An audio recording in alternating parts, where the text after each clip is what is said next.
Olá, tudo bem? Está começando mais uma edição do programa Por Dentro da Pós, o programa que é feito pelos professores da área da pós-graduação da Uninter. Hoje a gente vai conversar sobre visão integradora do visual merchandising, do cliente à cidade.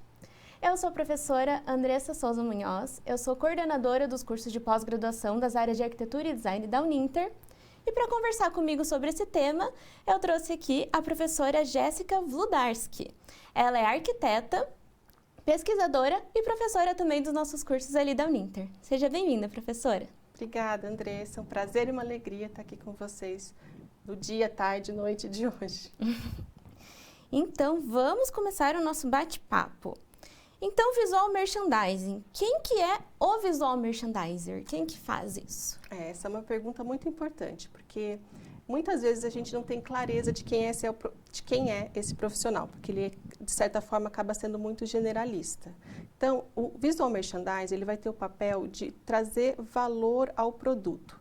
Ele vai conscientizar aquele cliente, aquele consumidor, de qual que é a marca, do que aquela empresa ou aquela loja quais são os valores que ela tem para passar e como que ele vai trazer valor àquele produto. Então, o visual merchandiser, ele vai ser um profissional que vai trabalhar em toda uma cadeia produtiva. Então, ele está desde lá da ponta, conseguindo compreender de que forma que ele agrega valor a esse produto, como que ele expõe aquele produto da melhor maneira possível, de que forma que ele aumenta o ticket daquela loja, ou seja, de que forma que eu atraio aquele cliente e aquele cliente compra mais produtos dentro da minha loja.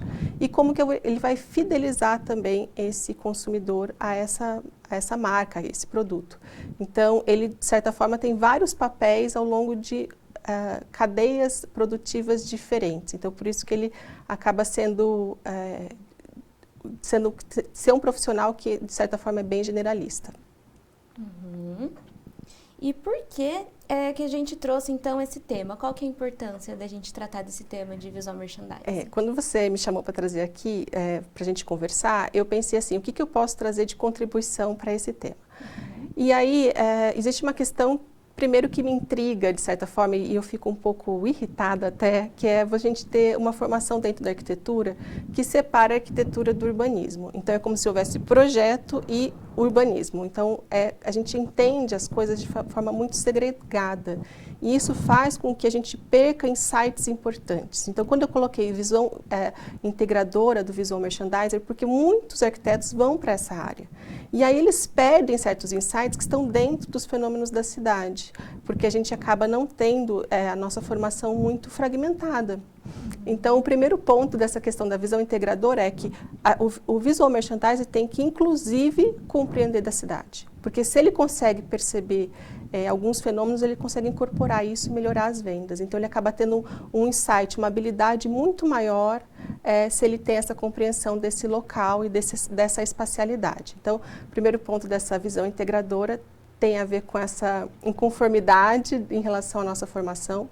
E a segunda é porque o próprio visual merchandising, como eu disse anteriormente, ele é uma profissão que vai integrar diversas áreas, né? Então, ele começa no cliente, são várias camadas que a gente vai falar aqui adiante. Então, eu elenquei 4 inicialmente, que primeiro o cliente, na sequência a gente vai ter o produto, depois o próprio design store e a cidade. Então, quando ele pega essas 4 camadas e integra, ele acaba costurando esses diferentes assuntos, essas áreas, de uma maneira que você tem um fio condutor. Então, ele que vai ser a profissão que vai ser capaz de dar esse fio condutor. E me permita fazer uma analogia com agulha. Então, até vou contar uma historieta aqui, se você me permite, que quando a gente está...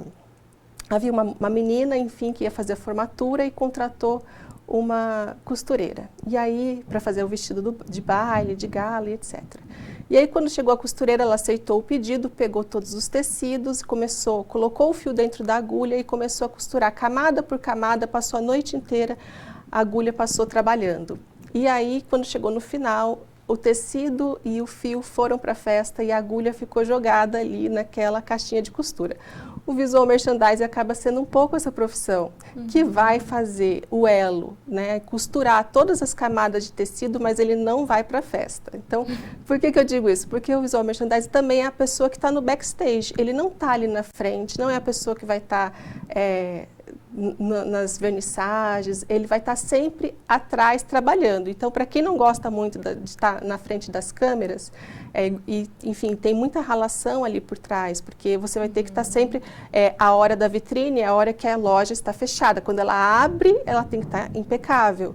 Então, é trabalhar aos domingos, trabalhar nos fins de semana, você tem uma lógica profissional que te faz, que tem, enfim, tem uma entrega que ela é legítima, mas saiba que os louros, eles estão relacionados também a muito esforço e não necessariamente você vai estar na festa ali naquele baile. Então, você tem que ter essa visão integradora, principalmente dessas 4 camadas.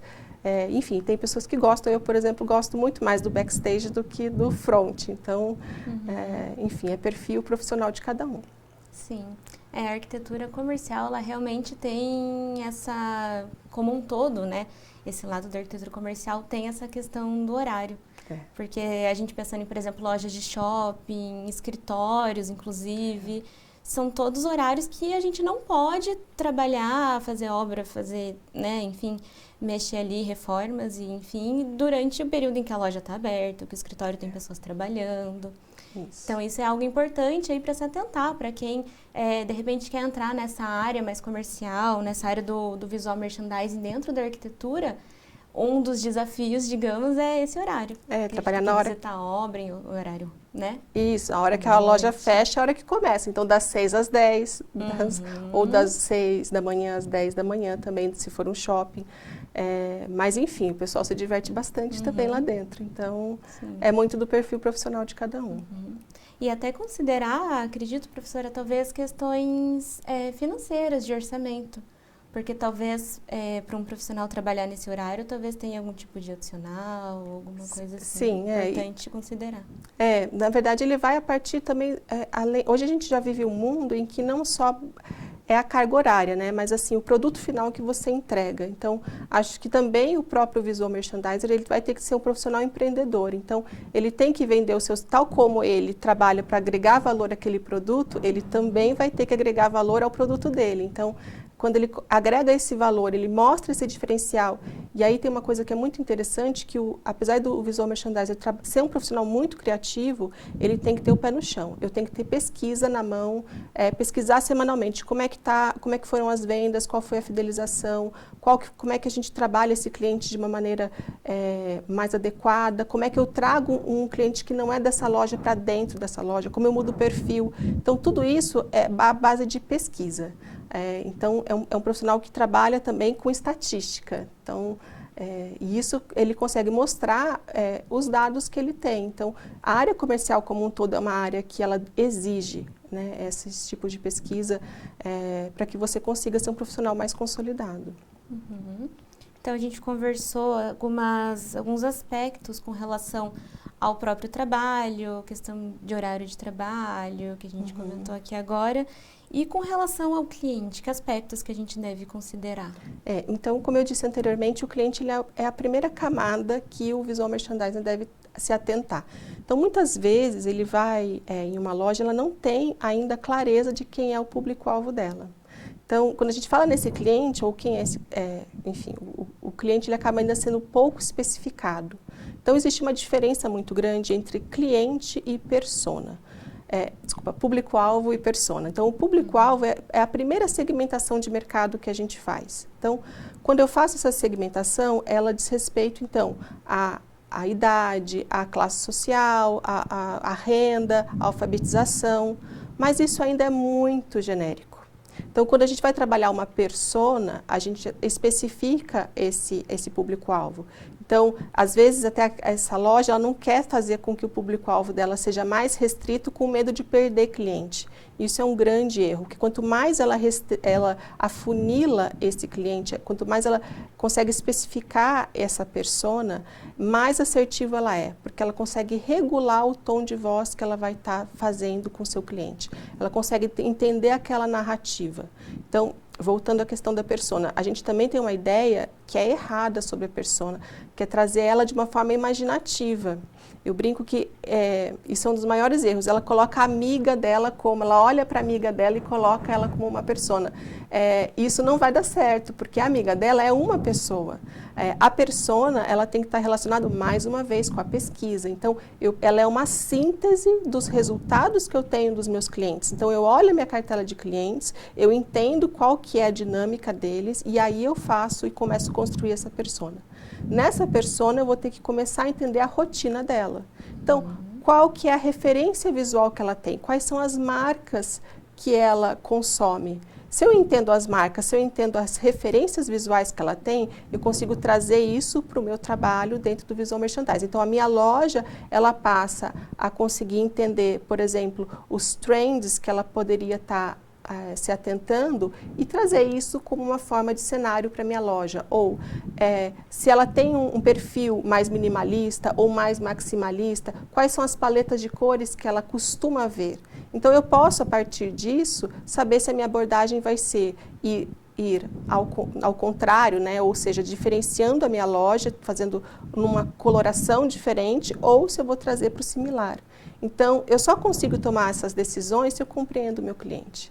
E aí eu tenho que entender, enfim, como é que vai ser a elaboração desse cenário e como é que eu vou me comunicar com ele. Então, o Visual Merchandising tem a função de conectar o cliente com essa marca, né, com esse valor que a marca vai produzir. Porque não importa mais só o que eu falo, mas como você entende o que eu falo. Então, eu poderia ter uma mesma frase, mas fazer entonações diferentes e você teria, enfim, compreensões diferentes daquilo que eu estou dizendo. Então, isso faz com que a gente tenha que ter essa referência sobre o que é esse cliente muito claro. Então, essa primeira camada, esse primeiro tecido que o Visual Merchandising vai costurar é a base, e ela é a base dessa pirâmide. Sem isso, você não está, enfim, sobre um teto de vidro. Uhum. Afinal, o objetivo principal de uma marca, de uma loja, é vendas, né? Então, a gente tem que considerar o cliente em todos os aspectos também para a arquitetura. Sim.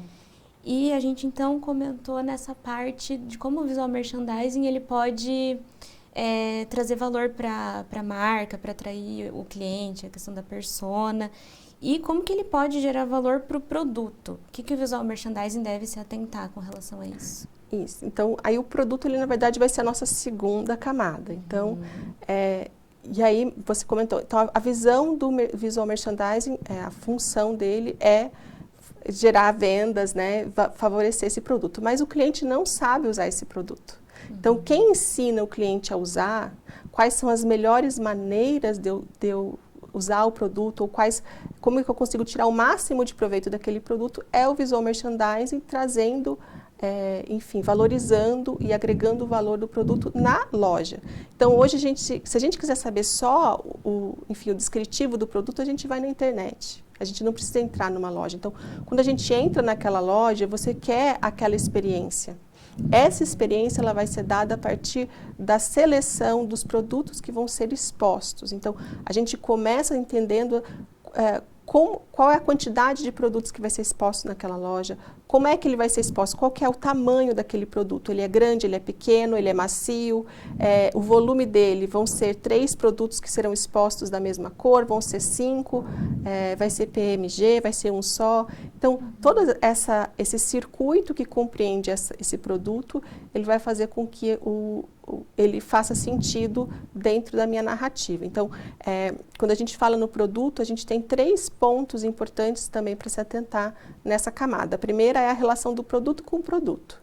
Depois é o produto com o cenário e depois o produto com o atendimento. Então, o produto com o produto então, quais serão os produtos correlatos? E aí a gente entra com as técnicas do Visual Merchandising. A gente pode utilizar, por exemplo, a categorização de produtos. que é o que a gente fala, inclusive, dentro do curso da Uninter. Então, lá a gente aborda, dentro da categorização dos produtos, eu tenho que saber o que é um produto destino, o que é um produto rotina, o que é um produto de conveniência, o que é um produto de sazonalidade. Nessa distribuição, eu sei onde que é o melhor, qual é o melhor layout para esse tipo de produto. Então, quando a gente vai na farmácia, por exemplo, a gente chega lá, os remédios que são produto destino de uma farmácia, você vai lá para comprar remédio. Então, eles são colocados no fundo do balcão. Por que faz isso? Para que você percorra todo aquele espaço e, de certa forma, tenha acesso aos produtos. A gente não compra aquilo que a gente não vê. Então, essa exposição dos produtos, ela faz com que você compre.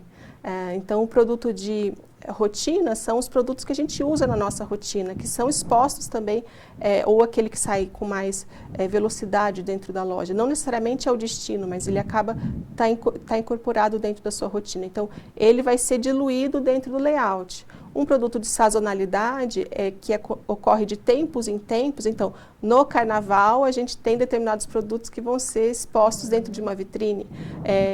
No Natal serão outros. Então, esses produtos, de certa forma, eles seguem um ciclo de vendas. Na farmácia, voltando ao exemplo, a gente tem no verão a venda de produto protetor solar, no inverno vai ser vitamina C, enfim, vitaminas. Remédio pra gripe. Exato. Aquela gôndola, ela é a mesma. Então, dentro do meu produto, dentro da meu layout, eu produzi aquela mesma gôndola, mas a exposição do produto foi diferente. Então, por isso que eu tenho que compreender, por exemplo, essas categorias de produtos, né?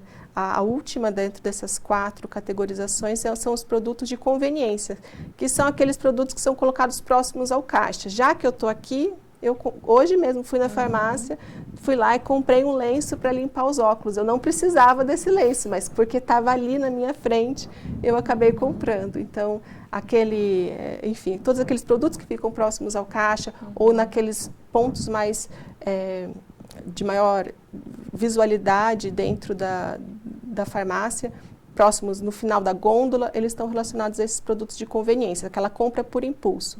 Então, isso acontece em qualquer loja. Essa é uma das técnicas e estratégias de visual merchandising. A gente poderia citar aqui mais outra técnica, que é o cross merchandising, que é você trabalhar com produtos correlatos. Então, categorização de produtos faz sentido para um tipo de loja, mas ela talvez não faça sentido para um outro modelo de loja. Então, por isso que é importante a gente compreender essas ferramentas. Se você vai numa loja de roupas e você vê aquela arara com todas as cores iguais, a gente não tem exatamente a mesma relação que você tem dentro de uma farmácia. Então, quando a gente trabalha em loja de roupas, por exemplo, os produtos correlatos fazem mais sentido. Então, eu vou colocar uma roupa próxima de uma calça, próximo de um lenço, e aí eu consigo ver um look completo e eu consigo fazer com que aquela pessoa, ela, enfim, tenha mais vendas, mais produtos são vendidos por conta dessa correlação. Então, ao invés de colocar todas as cores iguais ou produtos iguais, eu não ganho valor naquele produto, né?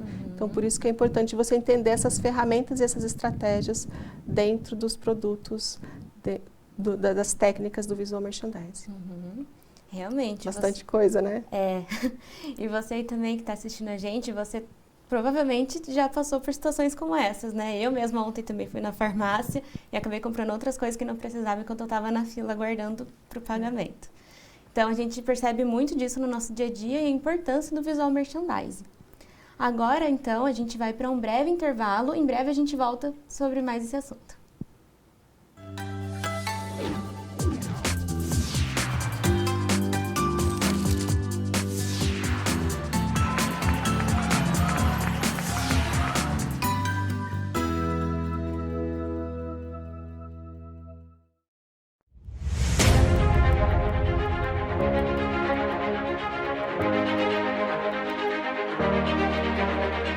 Localizado no ponto mais privilegiado da cidade de Curitiba, no Pilarzinho, o sítio de transmissão do Supercanal 13.1, TV Cultura, 13.2, TV Profissão, 13.3, TV Euronews e, em breve, 13.4, TV Enem Uninter, recebem o seu mais novo transmissor.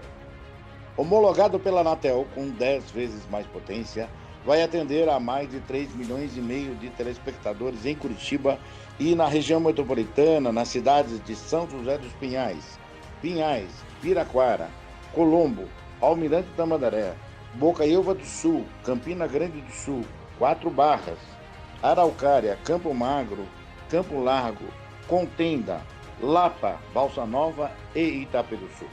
O Super Canal 13, ampliando sua potência de transmissão, vai aumentar muito mais a sua intensidade de sinal, possibilitando, assim, uma ótima recepção em mais de 90% dos televisores da nova área de cobertura.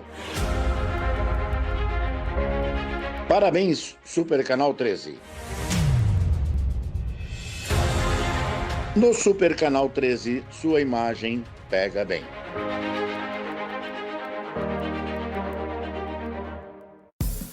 O Ministério do Turismo, a TV Cultura e o Uninter levam até você Provoca, Ainda bem. Metrópolis, Linhas Cruzadas, Estação Livre, Matéria de Capa, Senhor Brasil, Repórter Eco, Opinião, Planeta Terra e Quintal da Cultura. É muito legal. Aqui tem dramaturgia, sustentabilidade, documentários, música, inclusão, diversidade. Tinha que estar tudo aqui. Aqui tem cultura. Tem trabalho, tem carinho, tem zelo da Prefeitura por toda Curitiba. Zelo pela sua qualidade de vida. Ampliando para 36 mil as vagas para atividades gratuitas, como futsal, judô, musculação, natação, pilates, esgrima e muito mais. Zelo pela sua diversão. Nas piscinas aquecidas do programa Vivo Sábado para toda a família. Isso tudo é zelo pela cidade e por você. Prefeitura de Curitiba, orgulho de ser. O Ministério do Turismo, a TV Cultura e o Uninter levam até você Provoca, Ainda bem. Metrópolis, Linhas Cruzadas, Estação Livre, Matéria de Capa, Senhor Brasil, Repórter Eco, Opinião, Planeta Terra e Quintal da Cultura. É muito legal. Aqui tem dramaturgia, sustentabilidade, documentários, música, inclusão, diversidade. Tinha que estar tudo aqui. Aqui tem cultura.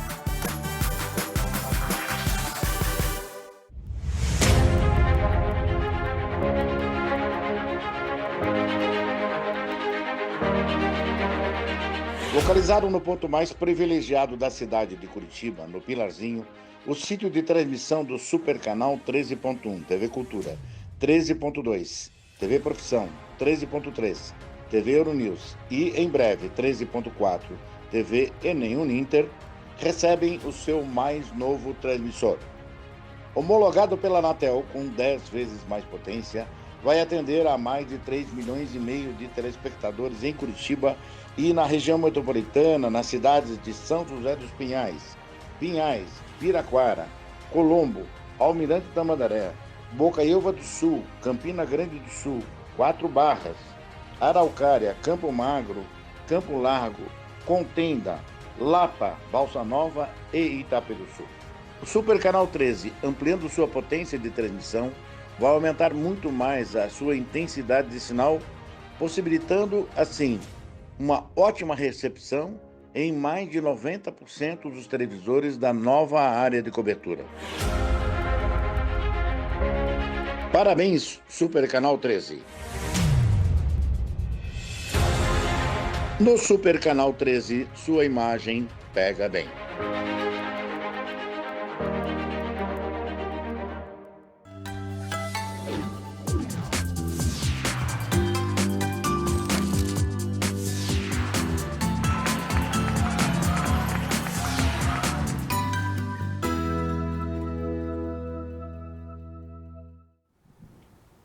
Olá, Olá, pessoal! Estamos de volta com o programa Por Dentro da Pós.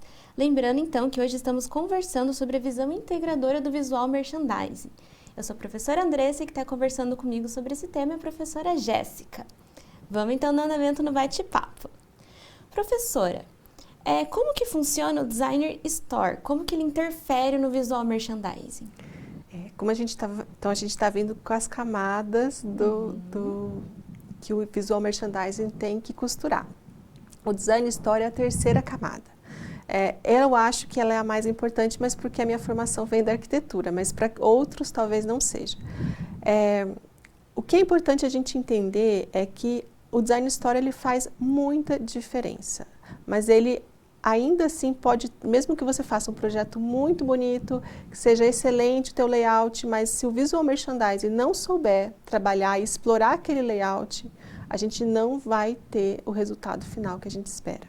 Então, eu brinco que um bom arquiteto da arquitetura comercial ou uma pessoa que trabalha com design store, ela tem que compreender o visual merchandising. E o visual merchandising também tem que compreender o design store. Por que isso tem que estar interrelacionado? Porque quando essas, enfim, interdisciplinaridades conversam entre si, a gente consegue ter um resultado melhor. Então, eu consigo compreender se aquele expositor está muito alto, ou se aquele manequim precisa ser mais ajustado. Eu consigo saber se a minha vitrine está adequada. E a gente percebe, por exemplo, dentro do Design Store, a gente sabe que a vitrine, ela representa, em média, 80% das compras que acontecem dentro da loja. Então, 80% não são 10, não são 20, não são 30, são 80% das compras. Acontecem porque a pessoa olha aquela vitrine e ela quer entrar. Então, se um design store não souber como é que funciona aquele cenário dentro daquela vitrine, ele vai fazer uma vitrine de 60 centímetros. Aí a pessoa não vai conseguir fazer a manutenção daquela vitrine. Compreende? Então, por quê? Porque a vitrine ela é um cenário, ela não é só a exposição do produto. Eu estou valorizando da melhor maneira possível aquilo que representa 80% da compra. Eu tenho que ter, então, portanto, uma compreensão de como é que funciona a manutenção constante, as trocas constantes, a limpeza lá dentro, como é que vai ser a iluminação e como é que eu consigo fazer com que aquela vitrine ela seja versátil e flexível, porque para cada coleção alteram-se os produtos. Então, é importante, assim, no primeiro ponto, vitrine, inclusive o visual merchandising, ele é uma profissão que surgiu do vitrinismo e que a gente percebeu o seguinte, ok, temos uma vitrine maravilhosa, mas se eu não trouxer uma jornada de compra, ou seja, aquele cliente que entra dentro da minha loja, se ele não se sentir acolhido, se ele não souber que aquela loja, ela supera a expectativa daquela vitrine, eu continuo não tendo espaço no mercado mais. Então, por isso que o visual merchandising passou a trabalhar então dentro da loja. E aí o que ele faz? A gente tem coisas que são básicas dentro do visual merchandising, então a minha vitrine está encantadora, os produtos que estão naquela vitrine devem estar expostos logo na entrada. Porque é isso que vai fazer aquele consumidor entrar. O consumidor não quer vendedor no pé mais. Então, a gente até brinca que o visual merchandising é um vendedor silencioso, porque ele faz com que você tenha que ter autonomia. Então, você só consegue ter autonomia porque você tem uma exposição de produtos correta. Então, na sequência, então, a vitrine como um primeiro chamariz, a gente vai chamar de zonas quentes e zonas frias dentro do Design Store. Então, a gente trabalha o layout compreendendo zonas quentes e zonas frias. Então, quais são os produtos que vendem mais? Qual que é a circulação daquele cliente dentro da loja? Então, a gente sabe que tem áreas que o cliente vai com mais frequência e outras menos. Então, a nossa função é esquentar as zonas frias e esfriar as zonas quentes. Então, você vai fazendo com que uma área mais quente, ela acaba fazendo com que produtos que não seriam vendidos com tanta facilidade, dependendo do eixo visual que ela está, da forma como ela está exposta, ela acaba sendo vendida porque a pessoa percebe o produto, que talvez ela não perceberia se não tivesse exposto daquela forma. Então, o ponto crucial é compreender diferença de layout, diferença entre jornada do consumidor. A jornada do consumidor dentro do Design Store, que é a função do Visual Merchandising, ela é feita passo a passo. Então, cada passo que aquele cliente vai dar dentro da loja, ele tem que ser incrível. Então, eu sei a velocidade desse passo, eu tenho que compreender aonde que ele para. Então, não basta só eu pensar naquele expositor, eu tenho que deixar uma área para ele poder manusear o produto. Então, se aquela área for área de circulação, ele não vai se sentir confortável para parar e manusear. E, às vezes, aquele manuseio, aquela experiência tátil daquele produto é a diferença entre comprar ou não. Então, não basta só a gente pensar no fluxo, mas onde são os pontos de parada? Quais são os pontos em que aquele produto será visualizado? Então, a gente brinca que ele tem que andar até cansar. Então, eu não posso fazer com que a minha loja faça com que ele pare. Ele tem que ter um fluxo contínuo o tempo todo. Então, e o que vai determinar esse fluxo? Não existe uma resposta pronta. Isso vai depender de qual que é o estabelecimento. Então, como é que é o layout, qual que é a área desse estabelecimento em si, qual que é o produto que está sendo informado e qual que é o meu cliente. Então, isso varia. Se eu tiver um cliente que é masculino, eu tenho um tipo de pisada, eu tenho um tipo de visualidade, eu tenho um tipo de eixos visuais que são expressados de uma maneira mais adequada. Se for um público feminino, é diferente. Um público infantil, um público mais idoso. Então, a gente tem que compreender mais uma vez o cliente para a gente poder trazer para ele o melhor daquela loja. Então, quem faz isso, quem traz esse melhor é através dessas estratégias que o Visual Merchandising vai fazer dentro do layout da loja. Então, também é interessante para o arquiteto compreender que ele pode trazer flexibilidade dentro dos expositores. Então, ele pensa uma família de expositores altas e baixas, pensando também que ele pode, depois de cada coleção, alterar de maneira diferente. Então, eu posso chegar naquela loja e ter um refresh, que a gente chama. Então, ele mudou totalmente aquela concepção, mas ainda são os mesmos elementos. Então, quando o arquiteto consegue chegar nesse lugar, ele consegue dar versatilidade para aquela loja. Então, você acaba sempre querendo ir lá para saber um pouco mais como é que ela está, porque ela está diferente, tem uma exposição que pode estar mais adequada, enfim. Então, são estratégias que a gente vai trançando para a gente chegar num resultado final do qual eu não só valorizo o produto, mas eu também valorizo a loja. Né? Então, quando a gente pensa no branding, que enfim, essa estratégia da marca, como é que eu faço os meus valores ressoarem nos valores do meu consumidor? Isso se faz através dessa ambientação, isso faz através de uma boa iluminação. Então, a gente sabe que é a iluminação que direciona o consumidor. Então, se eu não tiver uma iluminação adequada naquele espaço, que valoriza aquele produto, aquela pessoa não vai até aquele local. Então, se eu quero que a pessoa chegue até o final da loja, ela tem que estar, enfim, iluminada corretamente. Inclusive, é esse layout que direciona, né, o produto, o cliente até o produto final. Então, e esse intercalar, enfim, criar um padrão de apresentação do qual o cliente não se sinta confuso. Outra coisa que é importante, estou falando aqui, você me interrompa se precisar, é a questão de você, ao criar esse padrão, às vezes a gente tem que dizer o óbvio. Então, se essa é o carro-chefe daquela coleção, então eu tenho que expor o carro-chefe da coleção como o elemento mais importante. Isso parece tão óbvio, né? Mas nem sempre é. Às vezes você tem lá, enfim, quem trabalha às vezes com multimarcas, aquela marca deseja aquela exposição e você nega aquela exposição porque você quer expor outro produto ou misturar.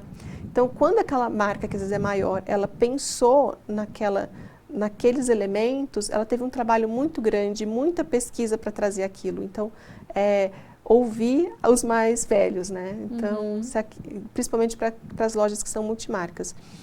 E questões do básico. Então, não adianta eu ter uma iluminação maravilhosa que direcione o meu consumidor àquele expositor e chega no provador, ele é pequeno, ele me deixa com olheira, me deixa mais gorda, né? Então, acho que até a questão do conforto também no local, senão o cliente não vai querer ficar dentro da loja. Exato. Pensando em iluminação, em temperatura. Sim.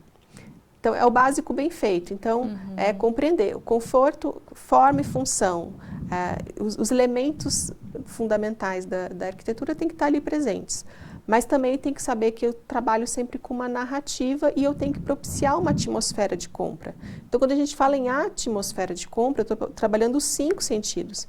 Então, não é hoje só a visualidade já não é mais suficiente, porque só a visualidade eu tenho no meu celular. Então, quando eu vou naquela loja, eu quero experimentar a loja também. Não é só o produto. Aquele produto faz parte da associação daquele cenário com a loja. Então, a temperatura, como você comentou, tem que estar uma temperatura adequada, nem muito quente, nem muito frio. A iluminação, você quer a iluminação de frente, ela está muito rebaixada, ela parece que a loja está fechada. Então, eu não vou entrar no lugar que está fechado. Então, a iluminação direcional, a iluminação para entrar, a iluminação dentro do camarim. Então, a paleta de cores que eu vou estar usando, sabendo que a paleta de cores, ela também tem que estar relacionada com a minha marca. Então, e aí um outro erro muito comum que eu vejo às vezes é a marca tem um determinado tom e você coloca aquele tom em toda a loja. E aí você acaba vulgarizando aquela cor porque você não soube usar. Você pesou demais a mão naquela cor ao invés de valorizar. Então, às vezes, o menos é mais. Lembrar que, às vezes, o cenário também... criar cenários deslumbrantes, mas dos quais o consumidor entra, acha tudo lindo e sai sem comprar, também você não atingiu o teu objetivo final.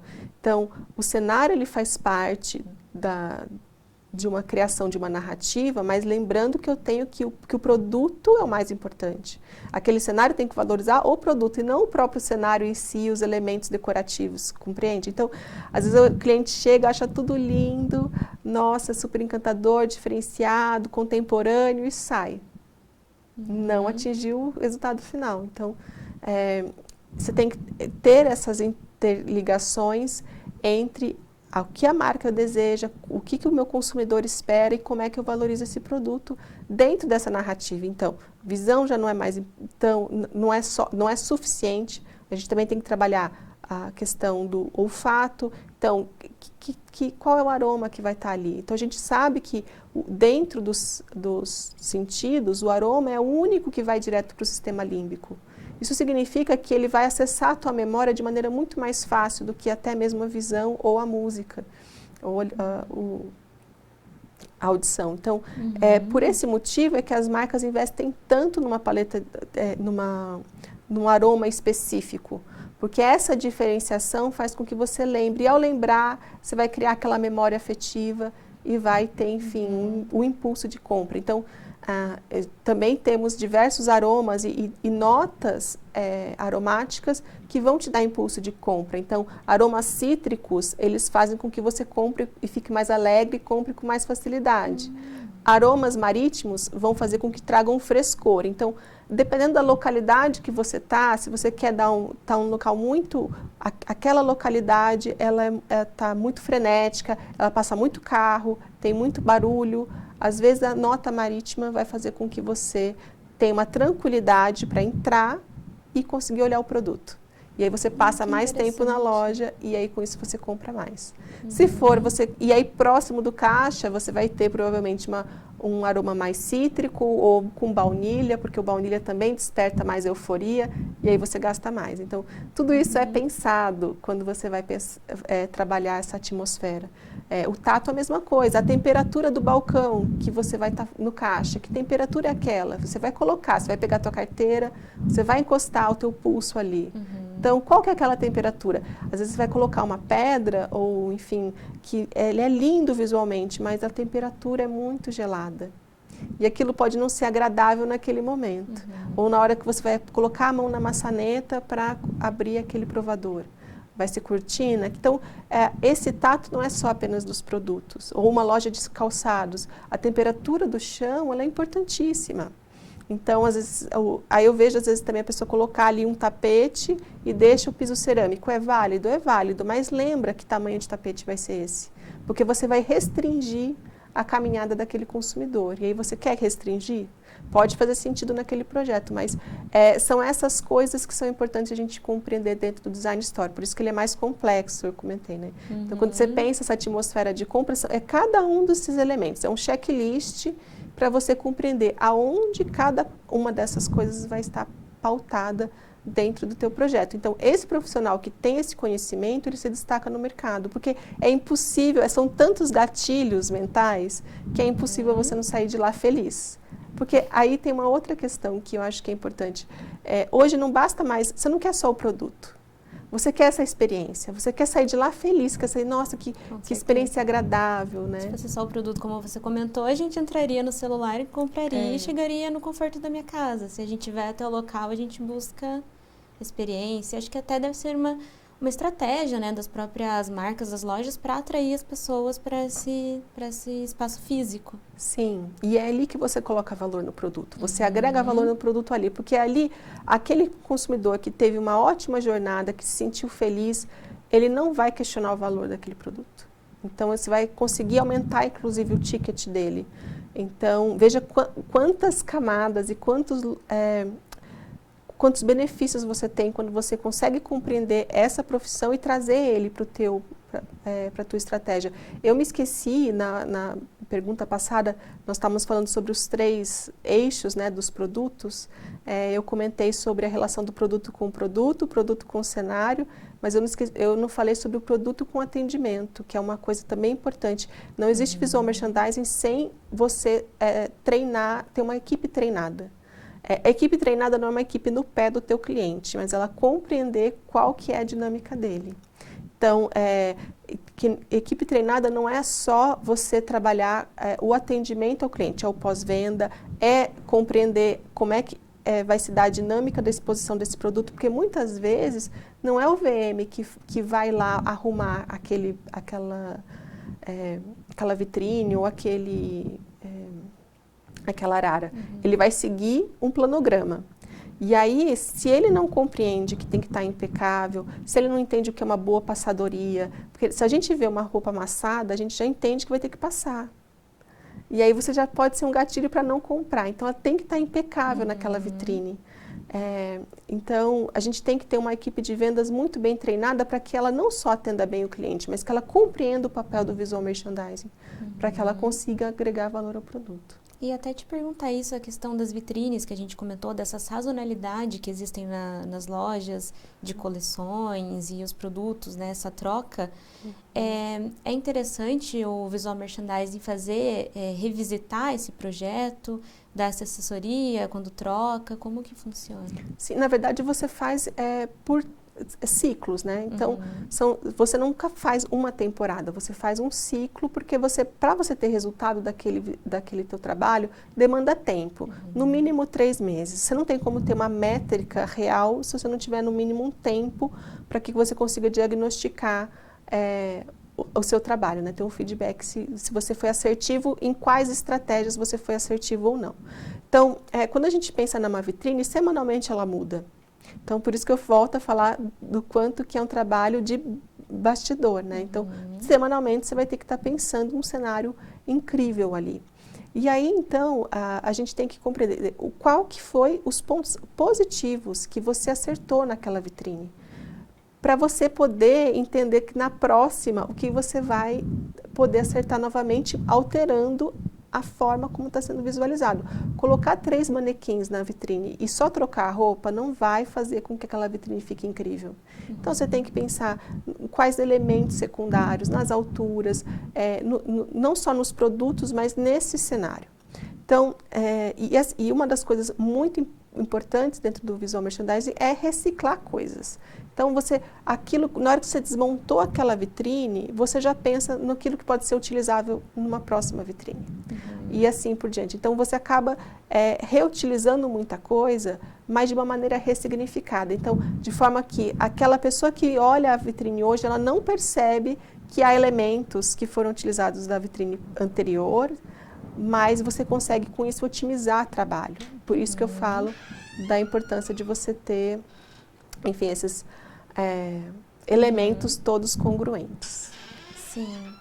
Então, o visual merchandising é cheio de detalhes, é um trabalho bem dinâmico, porque é importante, então, a gente sempre, como a gente viu aqui, a gente sempre analisar o cliente, fazer todo o estudo do público, da persona, da marca, porque acredito que seja algo muito fácil, assim, de se perder.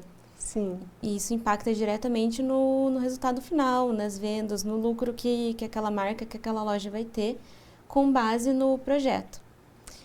Então, o visual merchandising, como a gente pode ver no programa de hoje, ele é muito importante nessa questão de vendas, nessa questão comercial como um todo, e ele é uma parte muito importante da arquitetura, voltado para esse lado aí da arquitetura comercial.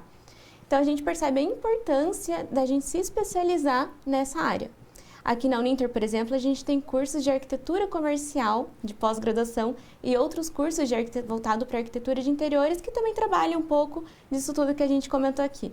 A professora Jéssica, por exemplo, ela tem uma disciplina ali nos nossos cursos que fala justamente desse tema, de estratégias projetuais voltadas para o visual merchandising.